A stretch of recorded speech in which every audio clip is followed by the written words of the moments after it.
오늘 누가복음 24장 말씀을 통해서 불신 그 원인과 치유라는 제목으로 주님께서 주시는 메시지를 함께 나눠보도록 하겠습니다.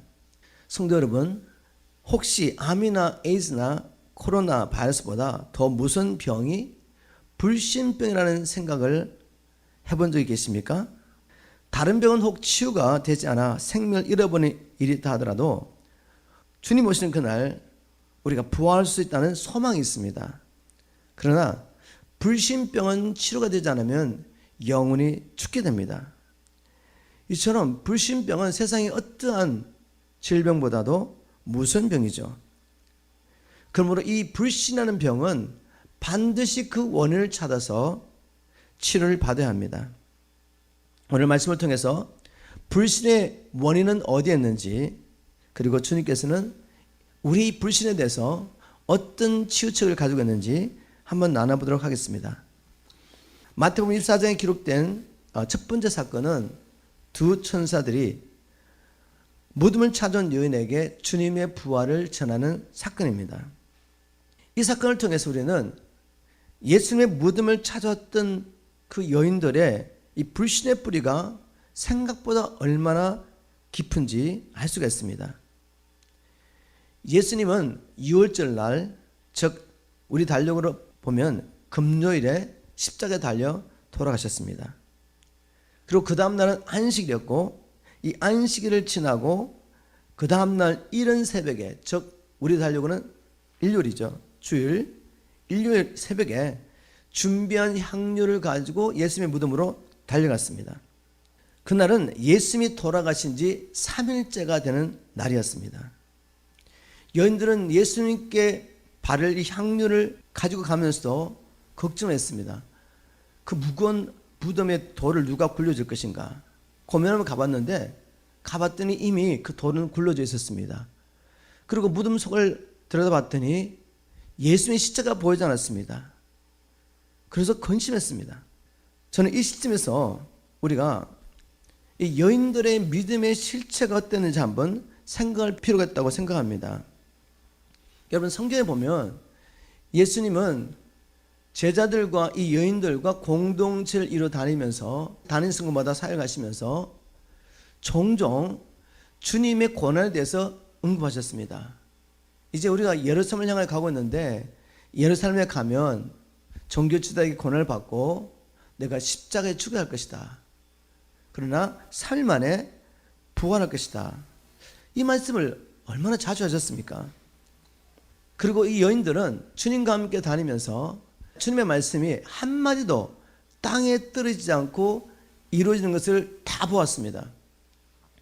또 더더욱 우리 주님께서 나인성 과부의 아들을 살리신 사건, 그리고 회당장 야일의 딸을 살리시는 사건, 그리고 주님께서 돌아가시기 얼마 전에 죽은 나사로가 죽어서 날이라서 냄새가 나는, 시체 냄새가 나는 그 나사로를 주님께서 살리는 것을 보지 않았습니까?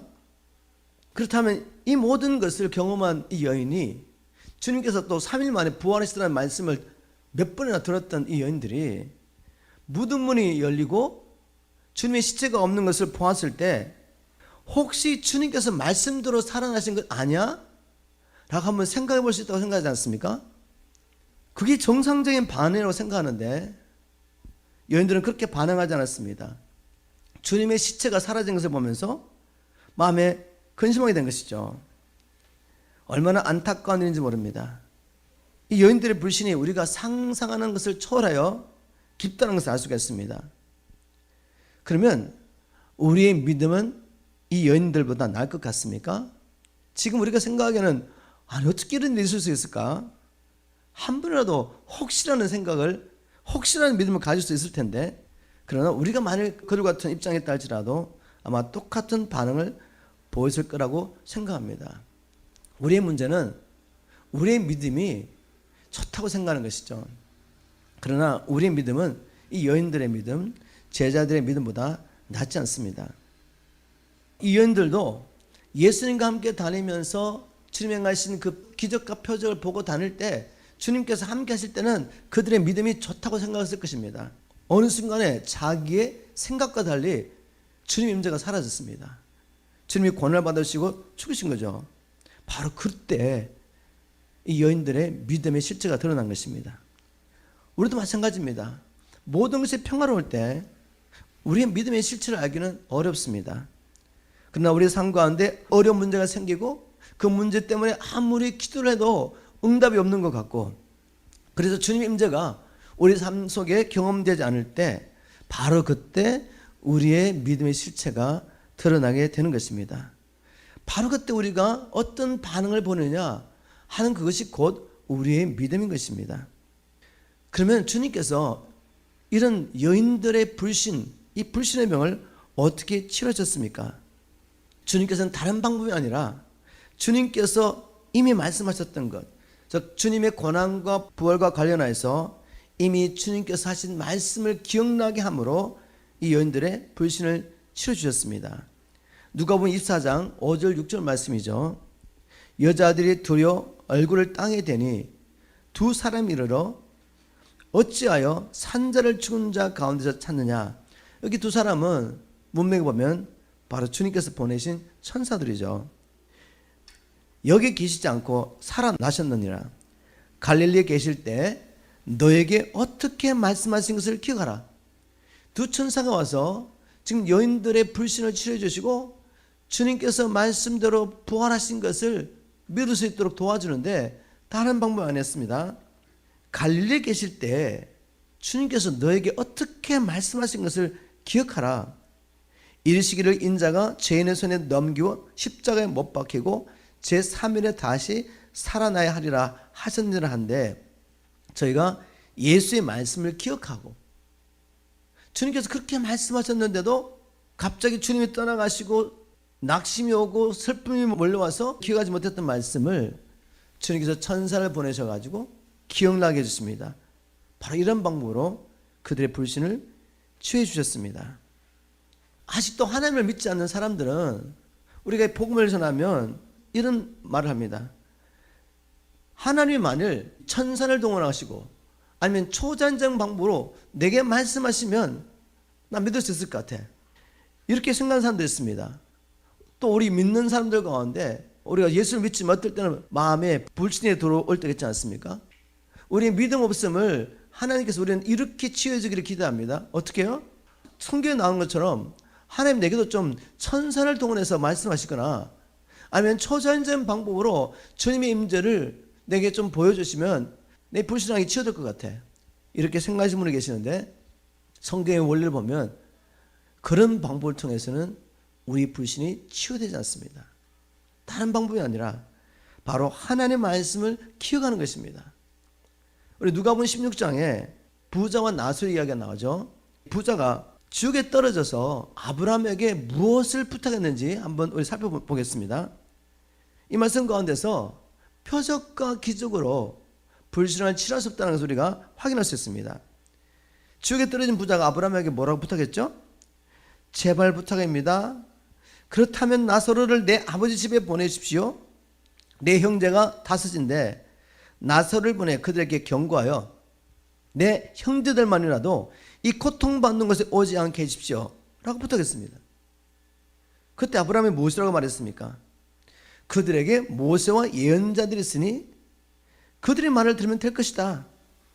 그런데 부자는 이렇게 말합니다. 아버지 아브라함이요, 그렇지 않습니다.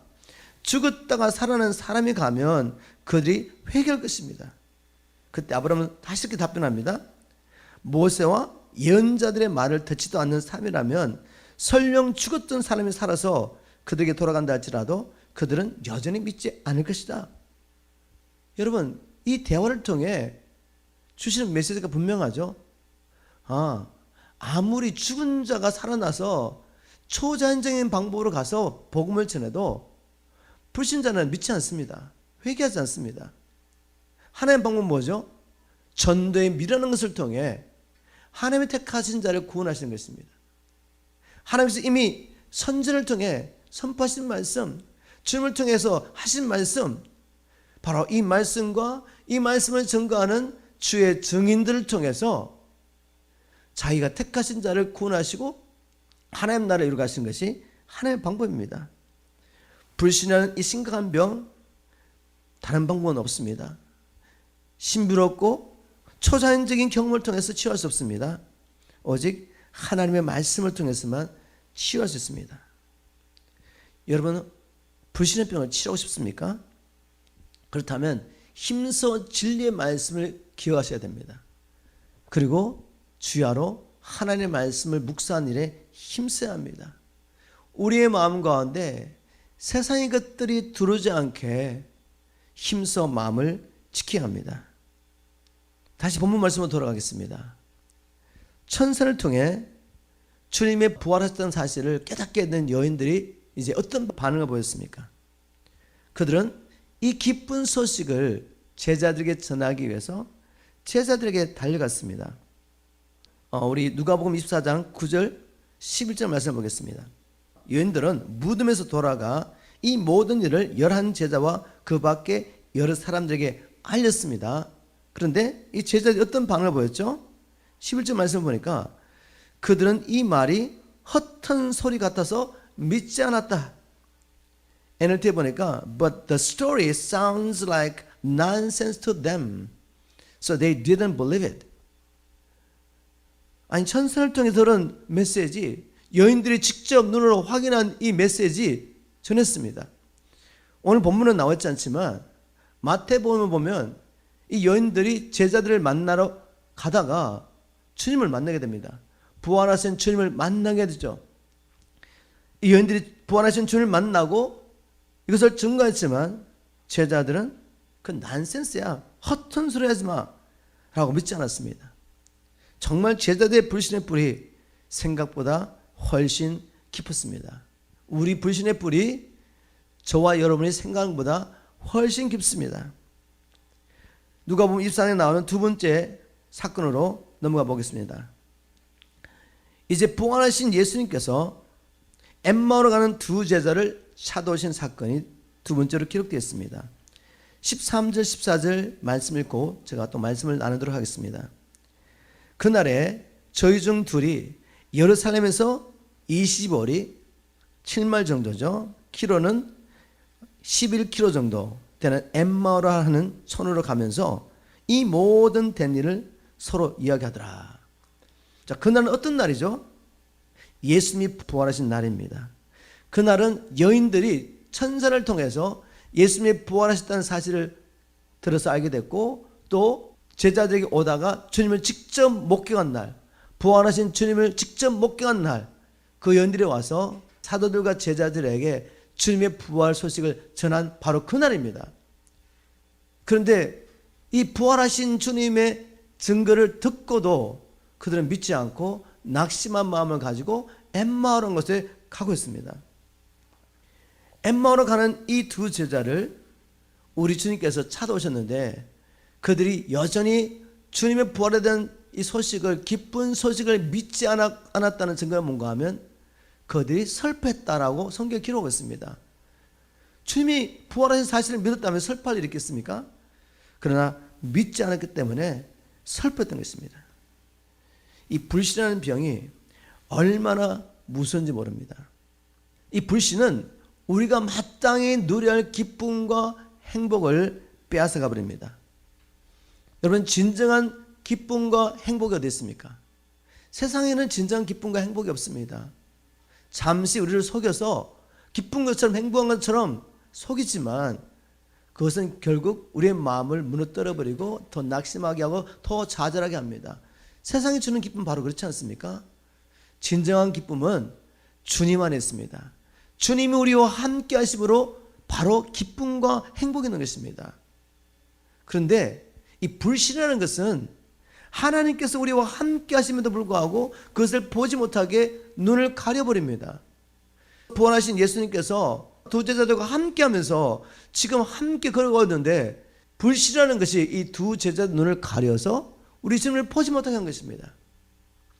우리 안에도 주님이 살아계시는데 그러나 불신이 들어오면 우리와 함께 하신 주님을 우리가 볼 수 없습니다. 일상의 삶 가운데 경험할 수 없죠. 그러면 기쁨과 행복은 사라지고 세상이 영이 들어와서 주는 염려, 근심, 두려움, 불안한 마음만 있는 것입니다. 하나님 나라가 빼앗겨버리는 거죠. 불신이 이토록 무섭습니다. 그러면 주님께서 이 엠마오로 가는 두 제자의 이 불신을 어떻게 치료하셨습니까? 여인들의 불신을 치료한 똑같은 방법으로 치렀다는 것을 우리는 말씀을 통해 알 수가 있죠. 누가복음 24장 25절부터 27절까지 제가 한번 읽어보겠습니다. 이제 주님께서 두 제자의 불신을 치료하는 과정 가운데서 이렇게 말씀하신 거죠. 가라사대 미련하고 선지자들의 말한 모든 것을 마음에 더디 믿는 자들이여, 그리스도가 이런 고난을 받고 자기 영광에 들어가야 할 것이 아니냐 하시고, 이에 모세와 및 모든 선지자의 걸 뭐죠? 우리식으로 하면 구약 성경을 여신 거죠. 구약 성경으로 시작하여 모든 성경에 쓴 바 자기에 관한 것을 자세히 설명하시니라. 모든 성경은 예수 그리스도에 관한 것입니다. 하나님께서 죄로 말미암아 타락하여 죽게 된 우리를 어떻게 예수 그리스도를 통해 구원하시는지, 하나님의 자녀들이 타락하여 이제 더 이상 하나님의 나라를 이루갈 수 없는 그 상황 가운데서 어떻게 예수 그리스도를 통해서 하나님의 자녀를 구원하시고 하나님 나라를 이루가실 것이냐 하는 이야기가 바로 모든 성경에 기록되어 있습니다. 이 성경을 열어서 제자들에게 다시 한번 주님의 고난과 부활 이 사건은 성경에 이미 기록된 것이고 말씀대로 이 모든 일이 일어났다는 것을 다시 한번 자세히 설명해 주셨습니다. 바로 이 방법으로 주님께서는 제자들의 불신을 치유하셨습니다. 불신을 치유하는 방법은 다른 방법이 없습니다. 불신이라는 것은 마귀가 던져준 거짓말을 받아들였기 때문에 생긴 것이 불신입니다. 성경에서 이것을 사단의 경관진이라고 하죠. 사단의 거짓말을 받아들이면 이것이 마치 캐슬, 요새처럼 우리 마음 안에 형성되며 사람들이 그 안에 갇히게 되죠. 그래서 진리를 깨달을 수가 없습니다. 이 거짓말로 이루어진 이 경관진 무엇을 깨겠습니까? 진리의 말씀에는 다른 방법이 없습니다. 그래서 주님께서는 엠마오로 가는 이 두 제자에게도 동일하게 성경을 열어서 하나님의 말씀을 다시 한번 기억나도록 도와주는 겁니다. 그전에는 그렇게 들어도 깨달을 수 없던 말씀, 그러나 부활하신 주님께서 오셔서 말씀을 열어줄 때 그들의 마음이 뜨거워졌다고 성경 기록하고 있습니다.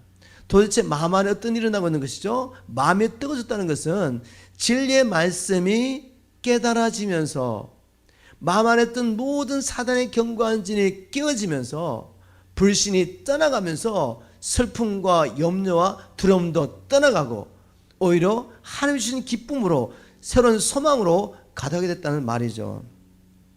우리가 성경을 읽고 묵상할 때 성령의 도우심을 구해야 되는 이유가 바로 여기 있습니다. 사람은 자기 지혜로 하나님의 말씀을 깨달을 수가 없습니다. 자기 지혜로는 하나님의 구원 계획을 아무리 성경을 외워도 알 수가 없습니다. 오직 성령님을 통해서만 이것을 우리에게 보여주십니다.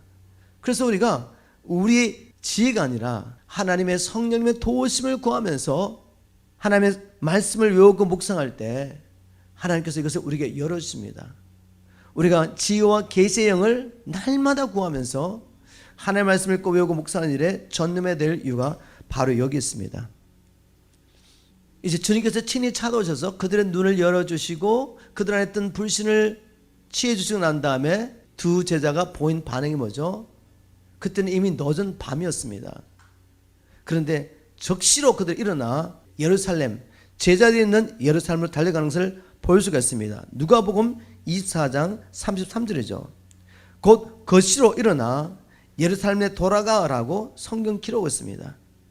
우리가 앞에서 살펴봤지만 무덤을 갔던 여인들이 슬픈 마음을 가지고 무덤을 찾아갔는데 주님께서 부활하신 사건을 두 천사를 통해 듣고 또 나중에 이 메시지를 전하려고 제자들에게 달려오다가 주님을 직접 만나고 난 다음에 얼마나 기뻤습니까? 그래서 이 기쁜 소식을 전하지 않으면 안 됐던 거죠. 동일한 일이 이 두 제자에게 일어났습니다.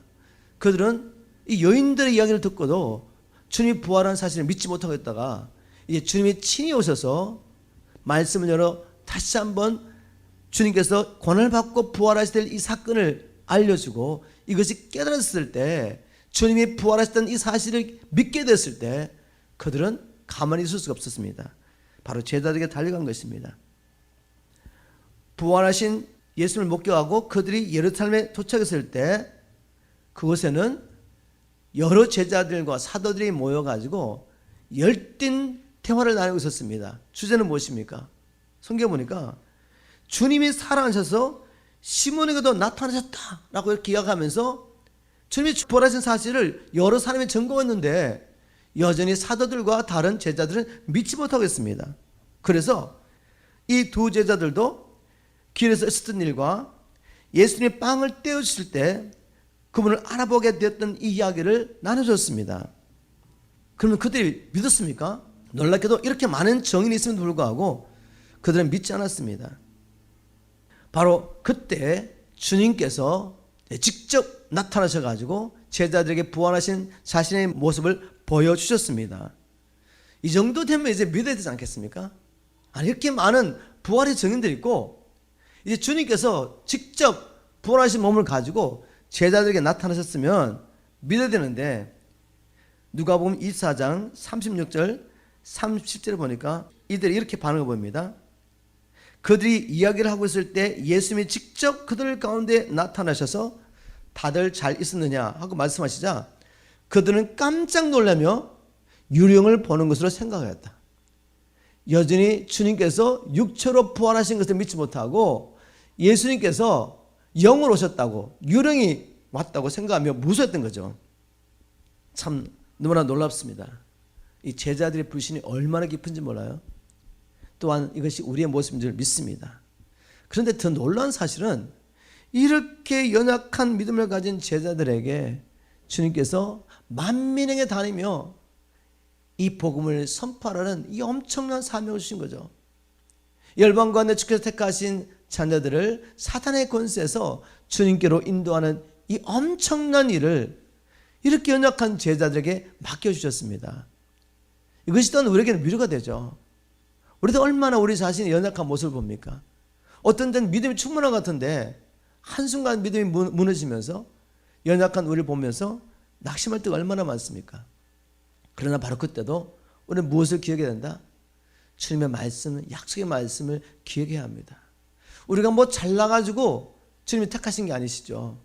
하나님 우리를 사랑하셔서 은혜로를 택하시고 이 귀한 사명을 천사들에게도 맡기지 않고 우리에게 맡겨주신 것을 깨닫고 감사하며 주님 오신 그날까지 이 사명을 다 감당하는 저와 여러분 되기를 주님으로 축복합니다. 주님의 육체로 부활하신 모습을 보고도 유령을 여기니까 주님께서 이제 이렇게 하십니다. 만져보아라. 유령은 살과 뼈가 없으나 보다시피 나는 살과 뼈가 있다. 이렇게 만져보라고 말씀하십니다. 그러면 믿어야 되지 않겠습니까? 근데 그들은 어떻게 반응을 보였죠? 그들은 너무 기뻐서 오히려 믿지 못하고 이상하게 생각하였다. 아니, 주님이 부활하신 육체를 만져보라고 보여주는데 그걸 보고도 너무 기뻐서 오히려 믿지 못하고 이상하게 생각했답니다. 그래서 주님 하신 일이 뭐죠? 얘들아, 너희들 먹을 것 있니? 주님께서 이 생선을 받으셔가지고 제자들이 보는 앞에서 먹으셨습니다. 여러분, 제자들의 이 불신이 너무 심각합니다. 그럼에도 불구하고 우리 주님께서 인내하시며 제자들의 불신을 치유하시고 이들이 죽기까지 어떠한 환난과 핍박 가운데서도 믿음을 지키며 복음을 증거하는 증인으로 세워주셨어요. 하나님 놀라운 은혜죠. 우리 주님께서 심각한 제자들의 불신의 병을 어떻게 고치셨습니까? 다른 방법 아닙니다. 똑같은 방법이죠. 누가복음 24장 44절 또 이르시되 내가 너희와 함께 있을 때 너에게 말한 바 곧 모세의 율법과 선지자의 글과 시편에 나를 가리켜 기록된 모든 것이 이루어져야 하리라 한 말이 이것이라 하고 이에 저희 마음을 열어 성경을 깨닫게 하시고. 불신을 치료하는 방법은 다른 방법이 아닙니다. 부활하신 주님께서 오셔서 우리의 마음의 눈을 열어서 깨닫게 하시는 방법밖에 없습니다. 그래서 바울은 에베소 교회 성도들을 위해서 기도하면서 주님 저들에게 지혜와 계시의 영을 주셔서 하나님을 알게 해달라고 기도했죠. 우리도 날마다 우리 안에 있는 숨어있는 이 불신을 치료하기 위해서 하나님 앞에 날마다 지혜와 계시의 영을 구하며 하나님의 말씀을 읽고 연구하며 마음에 새기는 이 일을 힘써야 합니다. 여기서 우리가 꼭 한 가지 또 마음에 새겨야 할 말씀이 있습니다. 그것은 바로 모세의 율법과 선지자의 글과 시편에 나를 가르쳐 기록된 모든 것이 이루어져야 하리라. 주님과 관련하여 성경이 예언한 모든 말씀이 반드시 이루어져야 하리라. 이 말씀을 꼭 마음에 새기십시오. 이것이 왜 중요합니까? 왜냐하면 예수님께서 주님이 오시기 전에 이런 일이 있을 것이다 라고 말씀하셨죠. 어떤 일이 있을까 말씀하셨습니까? 주님 오시기 전에 이 세상에 많은 재난이 있을 것이다. 그 재난이 일어나는 것을 우리는 피부로 느끼고 있습니다. 그리고 주를 믿는 믿음 때문에 우리가 모든 민족에게 핍박을 받을 것이라고 하셨죠. 그리고 바로 이때 핍박이 올 때 많은 사람들이 믿음을 버리게 될 것이다. 즉 많은 사람들이 배도의 길을 가게 될 것이라고 말씀하셨습니다. 그리고 주님께서 이 세상 끝에는 알곡과 가라지를 갈라놓는 일이 있을 것이다. 주님 말씀하신 이 가라지는 세상에 있는 불신자를 말하지 않습니다. 가라지라는 것은 겉으로 보면 알곡과 똑같이 생겼는데 그 안에 생명이 없어요. 열매가 없는 것입니다. 그래서 주님 말씀하신 이 가라지는 바로 교회 안에 있지만 예수를 믿는다고 말로는 하지만 삶을 통해서는 예수를 부인하는 죽은 믿음을 가진 사람들을 말하죠. 이제 점점점 이제 주님께서는 세상에 일어나는 여러 가지 일들을 통해서 그 가운데는 적그리스도가 나타나서 교회를 핍박하는 그런 일까지 포함해서 이 모든 일을 통해 주님께서는 알곡과 가라지를 갈라놓을 것이라고 하였습니다.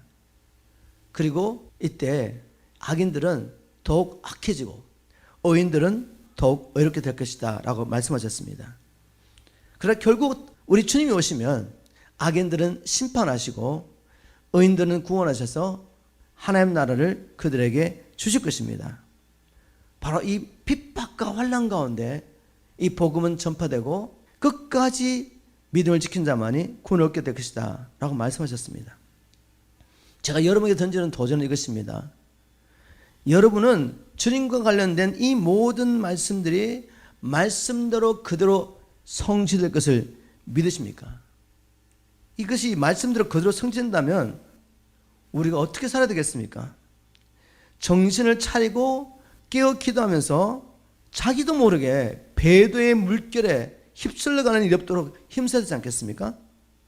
앞으로 점점점 예수님 때문에 이 세상에서 우리가 환난과 핍박을 받게 될 텐데 여러분 끝까지 믿음을 지킬 준비가 되셨습니까? 주님의 이 경고의 말씀을 마음에 새기지 않고 미래를 준비하지 않는 모든 사람들은 반드시 실족하게 될 것입니다. 그러면 이 말씀대로 모든 일이 이루어질 텐데 우리가 어떻게 우리의 믿음을 준비할 수가 있겠습니까? 결론적으로 말씀드리면 성령 충만을 위해 항상 깨어서 기도하며 때를 얻든지 못 얻든지 복음 전하는 일에 전념해야 합니다. 다시 말씀드리면 우리의 삶을 전적으로 주님이 사용하시도록 의의 병기로 드려야 합니다. 이것이 미래를 준비하는 가장 최고의 방법입니다. 어려운 시대를 준비하기 위해서 우리가 피난처를 찾아내면 안 된다는 거죠. 어른 때 숨어서 먹고 살기 위해 가지고 양식을 저축해 놓고 피난처에 숨어 있는 것이 미래를 준비하는 방법이 아닙니다.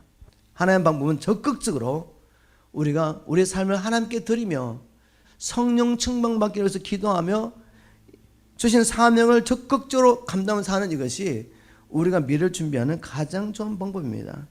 말씀을 통해 이것을 한번 확인해 보도록 하겠습니다. 예수께서 제자들에게 십자가의 고난과 부활 사건이 우리를 구원하시기 위해서 하나님께서 미리 계획하신 일인 것을 말씀을 열어 깨닫게 하신 후에 제자들에게 사명을 주시죠. 너희는 이 모든 일에 정의를 하시면서 제자들에게 사명을 주십니다. 너희들이 나의 부활의 정인이라고 사명을 주시고 난 다음에 우리 주님께서 이런 약속을 하십니다. 어떤 약속 하셨죠? 너희는 이 모든 일의 정인이라 라고 말씀하신 후에 너희는 위에서 오는 능력을 받을 때까지 예루살렘에 머물러 있으라 라고 말씀하십니다. 우리가 제자들과 똑같이 주님이 부활하신 것을 증거할 정인인데, 그러나 이 메시지를 우리가 열심히 증거한다고 해가지고 사람들이 회개하고 주님 앞에 돌아온 건 아니죠. 왜 그렇습니까? 이 복음이 필요한 사람들은, 불신자들은 지금 사단의 권세를 했습니다. 그래서 우리가 아무리 바른 복음을 성경적으로 전구해도 성령님께서 우리와 함께 하시며 함께 증거하지 않으시면 아무도 이 복음을 받아들일 수가 없죠. 이것을 너무나 잘 아시는 주님께서는 너희들이 부활의 증인인데 너희들은 위에서 오는 능력을 받을 때까지 예루살렘에 머물러 있으라. 성령이 너희 임하시면 너희가 권능을 받게 되고 이제 그때부터 예루살렘과 온 유다와 사마리아 땅끝으로 나의 증인이 될 수 있다고 말씀하신 것입니다. 그럼 제자들은 주님께서 성령을 보내시겠다는 약속을 받고 어떻게 기다렸습니까? 그냥 무작정 예루살렘에서 그냥 밥만 먹고 교제하면서 기다렸나요? 아니죠. 성경 보니까 그들이 함께 모여 약속을 받기까지 기도한 일에 전념한 것을 알 수가 있습니다. 사도행전 1장 14절 말씀이죠. 그들은 늘 거기 다락방에 함께 모여 한 마음으로 계속 기도하고 간구하기를 힘썼는데 예수의 형제들과 예수의 어머니를 비롯한 몇몇 여자들도 항상 함께했다. 성령을 받기까지 그들은 함께 모여서 기도한 일에 전념했던 것입니다. 사도행전 2장에 보면 그들이 성령을 받게 되죠. 약속된 성령을 받고 성령에 충만하자마자 가만히 있지 않죠. 나와서 복음을 증거합니다. 그리고 이 복음을 증거하다가 또 핍박과 환난을 받게 됐을 때, 복음을 전하지 말라는 위협을 받게 됐을 때 어떻게 했습니까? 다시 그들이 모여서 일심으로 하나님 앞에 담대히 복음을 증거할 수 있도록 성령의 충만을 구하죠. 그들이 필기를 다할 때 하나님께서 성령을 그들에게 부어주셔서 담대히 복음을 증거하게 합니다. 우리가 어떻게 마지막 때 주님 오실 길을 예비하며 끝까지 믿음을 지키며 주님을 만날 수 있을까? 마지막 이 어려운 때를 준비하는 방법은 다른 방법이 아닙니다. 우리의 불신을 치워야 됩니다. 어떻게 해요? 하나님의 말씀으로. 우리 주님께서는 예수님과 관련된 모든 말씀들을 말씀대로 다 이루실 것입니다. 그래서 성경 말씀을 통해 하나님이 어떠한 계획을 가지고 계신지 우리가 살펴봐야죠. 바로 이 말씀으로 우리의 불신을 치유하고 이제는 이 복음을 들고 주님 오시는 그날까지 때렸든지 못 얻든지 이 복음을 증거하는 것이 우리가 구체적으로 미래를 준비하는 방법입니다. 그런데 주님께서는 우리 혼자서는 이 복음을 전할 수 없대요. 우리도 증인으로 세우셨지만 주님께서 우리에게 보내신 성령님도 예수 그리스도를 증거하시는 영이시기 때문에 이 성령님이 우리와 함께 증거하지 않으시면 우리의 증거는 헛됩니다. 성령께서 우리에게 충만하게 임하지 않으시면 제자들처럼 복음을 전해야 되는데 라고 생각하고 있지만 실제로 복음을 전가할 수 없다는 거죠. 왜? 성령이 함께 하지 않으면 전도는 절대로 할 수 없습니다. 영혼을 구원하는 전도는 할 수 없다는 거죠. 우리가 물론 뭐 교회 데려올 수 있고 우리가 외운 성경 말씀 가지고 이렇게 이야기할 수는 있죠. 그러나 한 영혼을 사단의 권세에서 하나님께로 회복하려면 반드시 우리의 증거와 함께 성령의 증거가 필요합니다. 이를 위해서는 우리가 제자들처럼 함께 모여 합심해서 기도해야 됩니다. 오직 성령의 충만을 위해 함께 모여 합심하게 기도하며 때를 얻든지 못 얻든지 담대히 복음을 전파하며 말씀대로 오실 우리 주님을 맞이할 지혜로운 신부들이 되기를 주의 이름으로 축복합니다.